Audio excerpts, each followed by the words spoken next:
오늘 말씀의 제목은 계속되어야 할 생명 살리는 사명이라는 제목으로 하나님의 말씀을 나누겠습니다. 계속되어야 할 생명 살리는 사명입니다.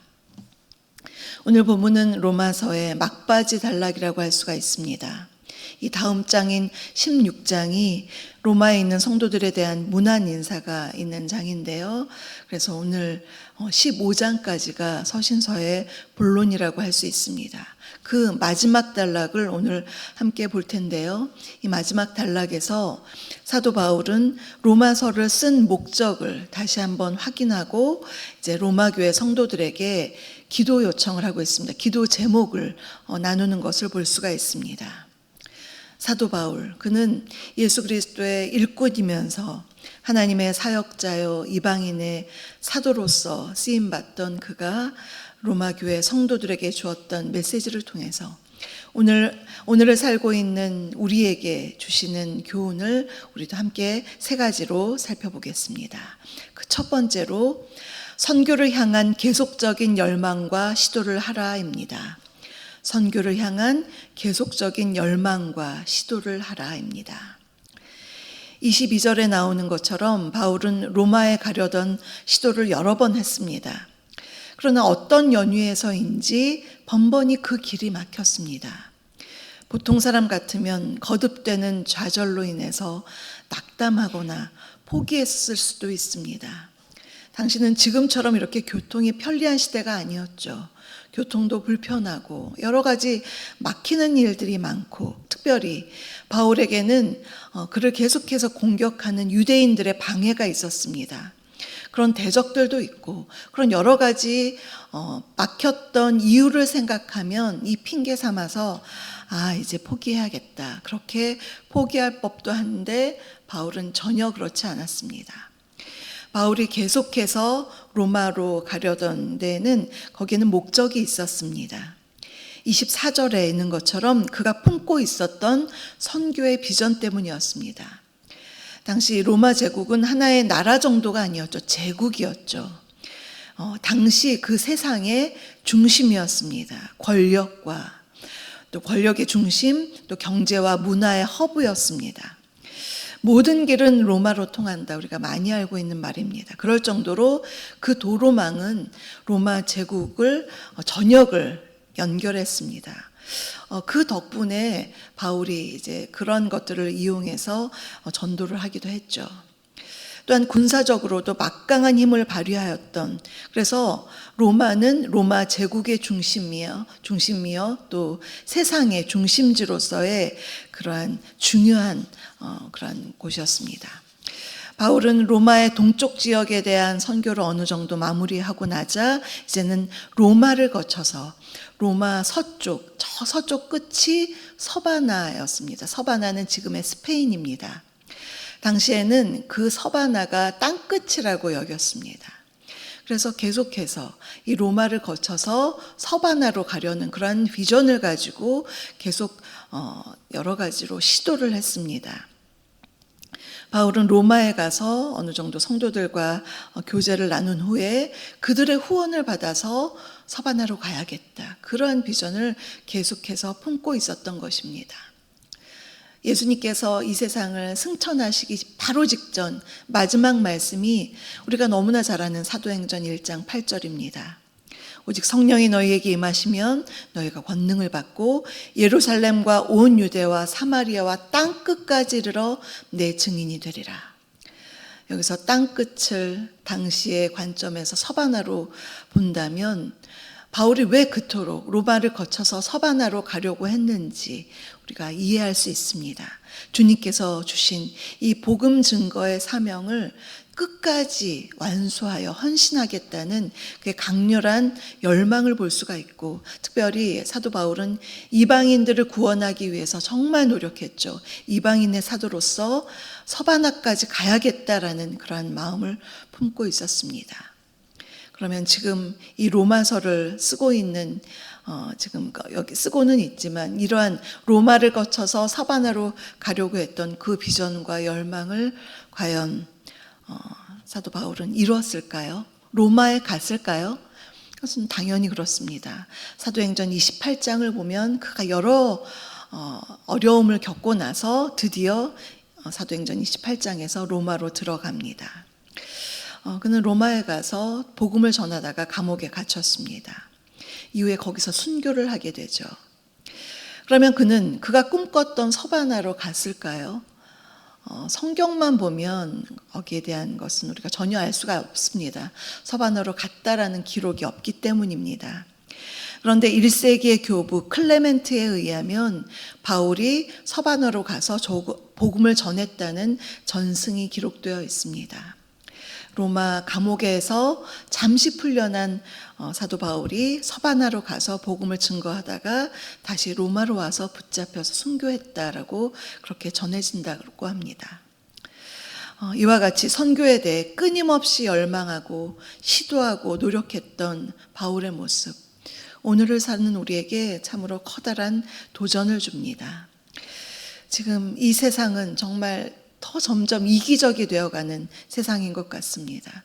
예수 그리스도를 믿는 신앙인들조차도 내 가족, 내 직장, 내 교회, 또 내가 맡은 교회에서의 부서, 또 내 기도 제목, 이런 거 자꾸 나의 중심으로 그렇게 집중하기 쉬운 이 세상을 살아가고 있지만, 그러나 세상에서 나의 바운더리를 벗어나서 내 시선이 아닌 하나님의 시선이 머무는 곳이 어디인가, 그것을 우리가 계속해서 기도해야 하겠습니다. 죽어가는 영혼들, 생명을 살려야 할 영혼들이 어디에 있는가, 그들을 향한 하나님의 그 안타까운 눈물을 우리가 깨달아야 합니다. 그럴 때 그것이 마음 절절하게 느껴질 때 우리도 생명 살리는 사명에 바울처럼은 우리가 할 수 없지만 그러한 비전을 가지고 우리가 나아갈 수가 있는 것입니다.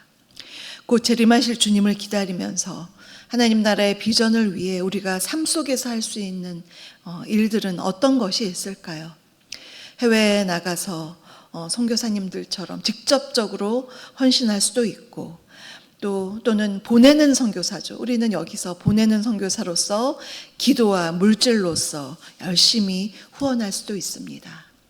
또 어디 멀리 가지는 못한다 하더라도 땅끝을 내가 보고 있는 바로 뒤라고 생각하면 내 주변에 있는 사람들, 아직도 믿지 않는 사람들을 위해서 정말 마음을 다해서 그들을 위해 기도하고 전도하는 일에 우리가 열심을 품을 수가 있습니다. 이 모두가 생명을 살리는 거룩한 비전을 위한 사역입니다. 전도와 선교의 사명을 위하여 때를 얻든지 못 얻든지 항상 힘쓰시는 저와 여러분 우리 모두가 되시기를 주님의 이름으로 축복합니다. 두 번째로 구제를 통하여 계속적인 섬김을 다하라입니다. 구제를 통하여 계속적인 섬김을 다하라입니다. 로마에 가려던 바울이 당장 가지 못하고 25절을 보면 먼저 예루살렘에 간다고 말합니다. 왜냐하면 예루살렘 교회에 구제 헌금을 전달할 일이 먼저 우선순위였기 때문입니다. 예루살렘에 있는 가난한 성도들을 위해서 마게도냐와 아가야 지방에 있는 이방인 그리스도인들이 모금을 했습니다. 여기서 마게도냐 또 아가야, 마게도냐랑 아가야는 커다란 지역이죠.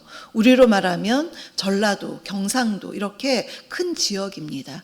마게도냐의 중심지는 데살로니가였고 또 그 아래에 있는 아가야 지방의 중심지는 고린도였습니다. 이런 지역들에서 모금한 것을 가지고 이제 그것을 전달하러 먼저 가야 한다라고 했습니다. 26절을 보시면요, 그들이 기쁘게 얼마를 연보했다라고 했습니다.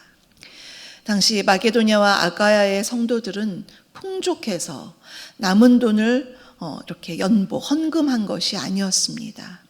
여기에 관련된 구체적인 말씀은 고린도 후서 8장 2절에 나오는데요. 그것을 읽어보면 이렇습니다.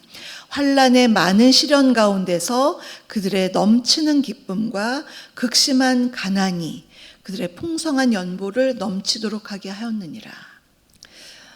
넘치는 기쁨으로 자기들도 극심한 어려움에 시달리면서도 그럼에도 불구하고 예루살렘 교회에 있는 가난한 성도들을 위해서 기쁨으로 연보를 하였다, 헌금을 하였다라고 기록되어 있습니다. 영적인 경제 원리가 있죠. 그것은 하나님께서는 기쁨으로 드린 연보를 받으신다는 것입니다. 또한 그것은 하나님 안에서 더욱 풍성한 열매들로 나타나게 된다는 것입니다. 고린도후서 9장 10절을 보면 자기의 소유를 가지고 다른 사람을 위해서 헌금하면, 도와주면, 구제하면 어떻게 되느냐? 고린도후서 9장 10절에서 심는 자에게 씨와 먹을 것을 주시느니 하나님이시죠. 그분이 너희 심은 것을 주사 풍성하게 하시고 너희 의의 열매를 더하게 하시리니 라고 했습니다. 우리가 다른 일을 위해서 구제할 때, 열심히 모아서 헌금하고 구제할 때 드린 사람을 더욱 풍성케 하시는 하나님의 은혜가 있다. 드리는 사람뿐만 아니라 받는 사람 모두를 하나님께서 책임져 주신다. 그런 말씀입니다. 그런데 27절을 보면요, 바울은 구제 헌금을 하는 마게도냐와 아가야 성도들에게 너희는 예루살렘 교회의 빚진 자라고 했습니다. 이것을 어떤 물질적인 빚이 아니죠. 이것은 영적인 빚입니다.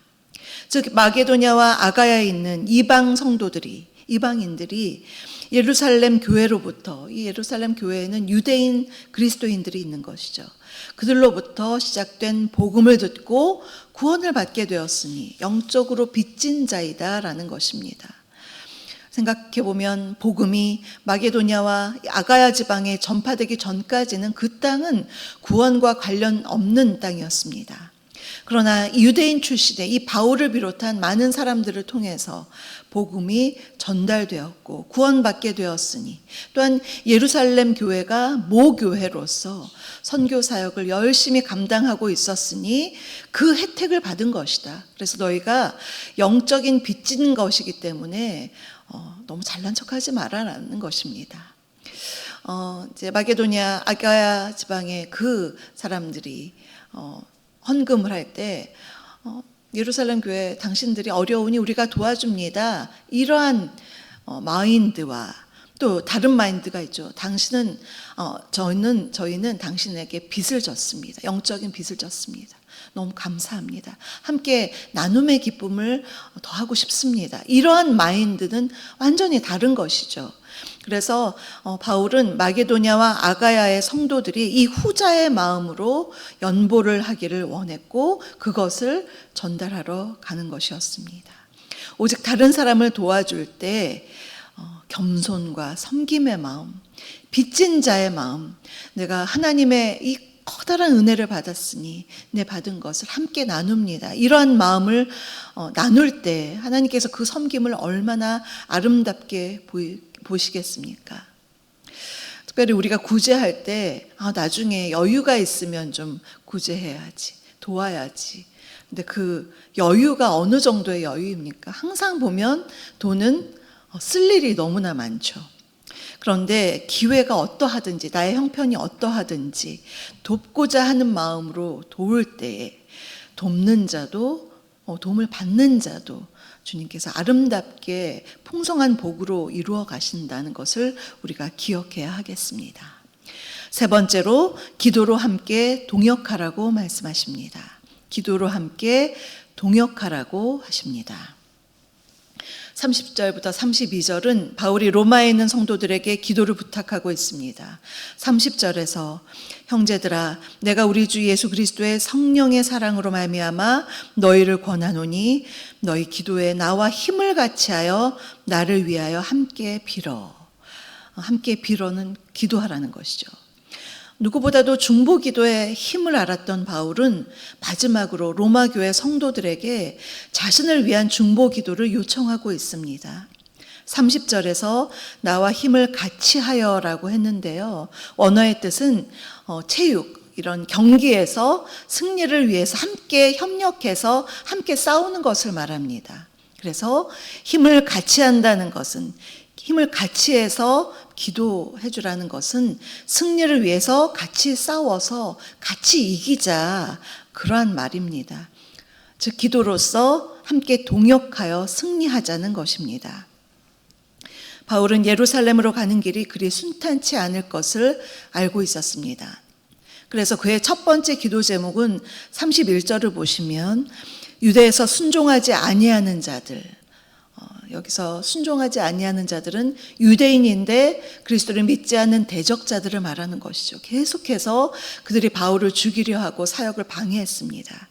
그들의 위협으로부터 건짐받게 해달라, 그러한 중보의 기도 요청이었고, 두 번째로는 바울이 마게도냐 아가야의 이방인들에게 이 모금한 헌금을 그 이방인들이 모금한 헌금을 예루살렘 교회에 가져가서 그들에게 전해줄 때에 예루살렘에 있는 그 성도들이 이방인들에 대한 배타적인 마음을 거두고 그 헌금을 잘 받을 수 있도록 해달라, 아주 구체적이고 실제적인 기도의 제목들을 내놓았습니다. 이러한 기도들을 보면서 우리가 기도를 해야 되겠죠.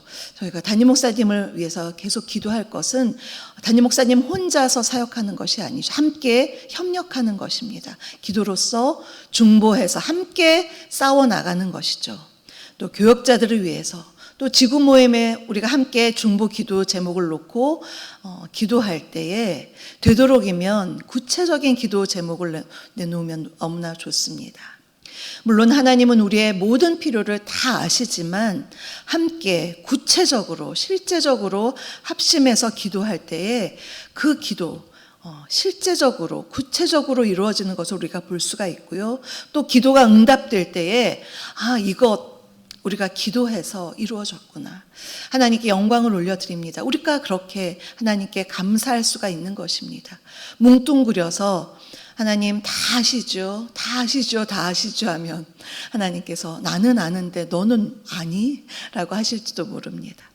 그래서 구체적으로 사도 바울처럼 세세하게, 특별히 목회자들이나 또 선교사님들을 위해서 혼자서 사역하는 것이 아니라 우리가 함께 사역하는 것을 기억하면서 이 아침에도 열심히 기도해야 하겠습니다. 사랑하는 성도 여러분, 오늘 우리는 바울을 통해서 계속되어야 할 생명 살리는 사명에 대해서 함께 알아보았습니다.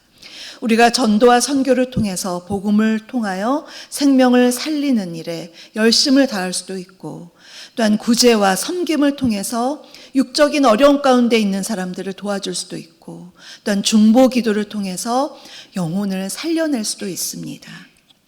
우리의 구제와 생명 구원의 사명을 돌아보면서 우리가 열심을 다하고 있는가, 나 자신을 한번 돌아보고, 그리고 이 아침에 무엇보다도 세세한 중보 기도에 전념함으로써 주님 앞에 아름다운 기도의 응답을 받으시는 저와 여러분 우리 모두가 되시기를 주님의 이름으로 축복합니다.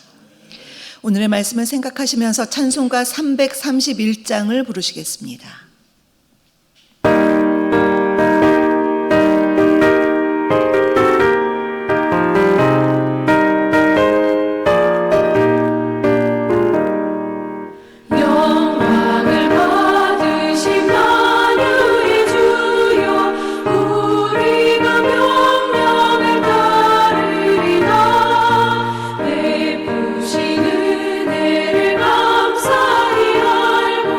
지치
지금은 우리 주 예수 그리스도의 은혜와 아버지 하나님의 다함없는 사랑하심과 성령님의 내주, 교통, 충만케 하심이 복음에 대한 열정과 사랑으로 섬기는 구제와 중보기도를 통하여 주님이 주신 생명 살리는 사명을 기쁨으로 잘 감당하기를 간절히 소망하는 사랑하는 우리 성도님들 머리머리 위에와 그 가정과 일터 위에, 우리 주사랑교회 위에, 선교사님들과 선교지 위에, 이 나라의 민족 위에 지금부터 영원토록 함께 하시기를 간절히 축원하옵나이다.